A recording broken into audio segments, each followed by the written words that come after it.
Au cours de leur sortie pédagogique sur le site de la mine de Petrol Mining Company à Mako, les membres de l'association des élèves et étudiants ressortissants du Niokolo ARN ont bénéficié d'un cours magistral sur la santé et sécurité au travail. Les sociétés minières sont très exigeantes en matière de santé et sécurité au travail. C'est le cas de Petrol Mining Company. La santé et sécurité au travail, ça date depuis les années 1919. Et le premier mot santé et sécurité au travail a été utilisé lors des négociations de la Convention de l'Organisation internationale du travail. C'est là où l'Organisation internationale du travail a mis le point sur la protection des travailleurs. Voici le départ de l'événement. Donc la protection des travailleurs contre les maladies générales et contre les risques et les accidents qui peuvent arriver dans leur lieu de travail. Donc c'est là-bas maintenant que le départ, là-bas où on a commencé le départ. Et au fil du temps, la santé et sécurité au travail a amélioré. Donc ça s'est amélioré dans les industries, basé sur les différents aspects, les changements qui ont lieu.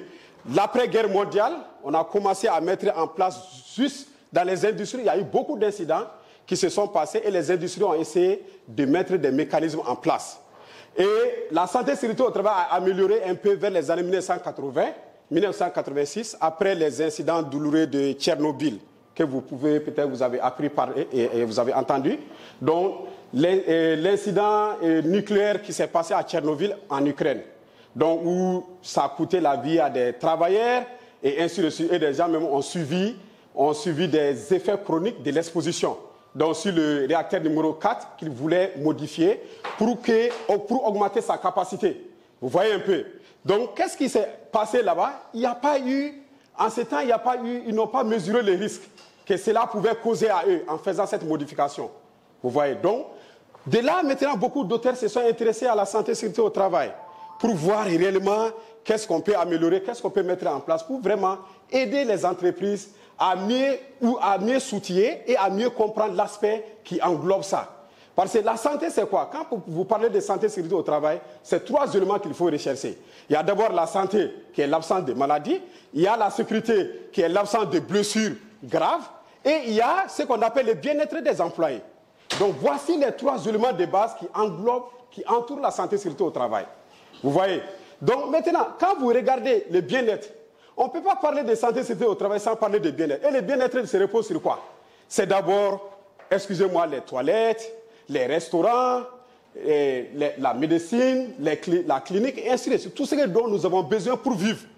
Et ça doit être de qualité. Vous voyez, vous n'avez pas de nourriture de qualité, merci aux maladies, merci aux infections, merci à l'empoisonnement, et ainsi de suite. Donc, ça englobe tout ça. Le lieu dans lequel nous travaillons, nous devons avoir des cantines bien équipées, de qualité, hygiéniques et disponibles aux travailleurs. Vous voyez, ça, c'est les exigences de base que nous avons besoin. On ne peut pas parler de ces 3 éléments sans pourtant les lier. À PMC, notre rôle, c'est quoi? C'est la gestion du système de santé et sécurité au travail. Et cette gestion passe par quoi? La mise en place de la politique santé et sécurité au travail. Parce que notre objectif ici, c'est quoi? C'est 0 incident. C'est ce que nous voulons. Et dans l'atteinte de ces 0 incidents, nous devons mettre en place un système bien planifié, avec des objectifs clairement définis qui puissent nous permettre de les atteindre. Et nous veillons à quoi? La prévention des incidents sur le lieu de travail. Et cette prévention des incidents sur le lieu de travail passe par quoi? Par l'organisation des ressources, par la planification, par l'utilisation rationnelle de la technologie que nous avons, par l'identification des dangers et l'incorporation de la santé et sécurité au travail dans tous les domaines de la vie de l'industrie minière. Et là, quand vous venez, vous avez tous des gilets.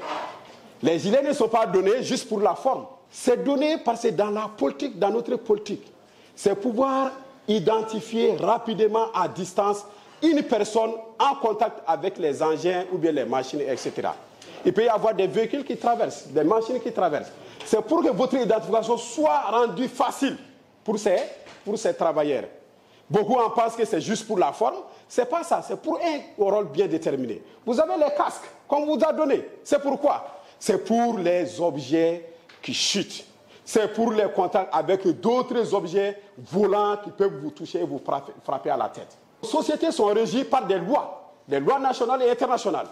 qui font de nous que nous, en tant qu'employés, nous devons prendre en compte que lors de votre séjour, qu'il n'y ait aucun risque à votre santé et sécurité au travail. Ça, c'est un élément premier. Il y a des raisons morales. Quand quelque chose vous touche aujourd'hui, vous êtes des étudiants, une autre université ou bien institut est mis au courant des nouvelles. Vous pensez que ces instituts vont aller vers Pétowal pour venir faire des visites ici? Ils ne le feront pas. Il y a aussi une raison qui est là, la raison économique. Vous voyez un peu. Raison économique, c'est quoi? Quelque chose t'arrive, il faut savoir qu'il y a des coûts directs et indirects qui sont impliqués. Tu dois être traité, tu dois être guéri pour que tu sois apte physiquement à tenir ce qu'on t'a assigné de faire. Tu n'as pas le droit d'embaucher un employé, peu importe son lieu de provenance, peu importe ce qu'il y fait, sans au prime abord s'assurer que cette personne est équipée en connaissances techniques pour pouvoir faire face à son métier. Et cette connaissance technique passe par quoi? Par la formation.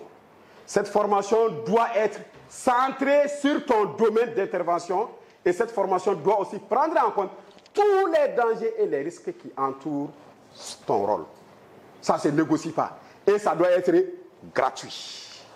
Parce que c'est l'exigence et la convention C155 qui l'exige. Tout le processus doit être entouré de mesures de contrôle. De manière à ce que, dès le départ, qu'il n'y ait aucun risque par rapport à votre présence, tout au long du processus, après le processus, et ainsi de suite.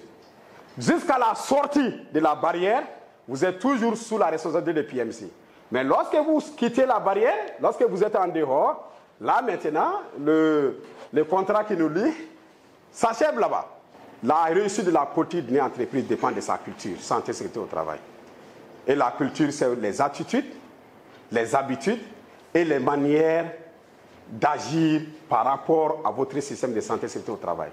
Si dans une entreprise, il y a le premier responsable qui rentre au niveau de la force, sans casquette de sécurité, tout le monde va suivre la même chose. Vous voyez un peu. Si vous avez un directeur ici, qui à chaque jour, il doit commencer le cours à 8h, mais chaque jour il vient à 8h30. Il y a certains étudiants qui vont copier de lui. Et ils vont venir aussi à 8h30. Le jour où le directeur va prendre la décision pour dire non, chaque fois qu'il vient à 8h30, il ne va pas le dire devant lui, mais dans les murs, il pourra dire que ce même directeur-là, chaque jour, il est en retard. Vous voyez un peu, donc il applique la loi du plus fort. La sécurité au travail, c'est la même chose. À beau avoir les politiques, les procédures, les lois, tout, tant que le premier responsable, qui est la direction, n'applique pas, ne présente pas une bonne culture, elle n'a pas son efficacité. Le comportement adopté, c'est le premier élément de la santé et sécurité au travail. Tu peux être un docteur bien chevronné, on t'embauche dans une entreprise. Toute cette connaissance acquise n'aura de force que lorsqu'elle est bien appliquée et suivie à la lettre par le premier responsable. Afin de garantir cette santé et sécurité au travail, PMC et ses sous-traitants se sont dotés de moyens conséquents. Nous avons au sein de notre département une section d'urgence. Nous avons identifié les dangers au départ. Nous savons que ces dangers sont là. Nous connaissons les conséquences associées à l'un de ces dangers s'ils ne sont pas contrôlés. Et nous avons mis en place un système de gestion. Ce système de gestion prend en compte un volet très important qui est l'équipe de réaction d'urgence. Dans nos sociétés, on les appelle les sapeurs-pompiers. Nous connaissons que sur la voie publique, il y a des accidents qui arrivent en longueur de journée. L'État a mis en place un numéro que nous utilisons pour répondre aux catastrophes et aux accidents majeurs sur la voie. C'est la même chose. Vous voyez, lorsque vous appelez les sapeurs-pompiers, ils sont là, ils viennent en premier lieu, avant de transporter les patients à l'hôpital. C'est comme ça que ça se fait, non? La mine adopte la même stratégie. Ça fait partie de nos systèmes de gestion pour pouvoir atténuer l'impact que les accidents de grande envergure peuvent poser à notre personnel. Donc c'est pour cela que la mine est très très équipée en termes de ça. Donc cette unité est là pour faire face à tout ce qui est catastrophe. Tout ce qui est catastrophe et qui demande une évacuation ou une intervention pour pouvoir prévenir, pour pouvoir empêcher qu'un désastre arrive sur le lieu de travail.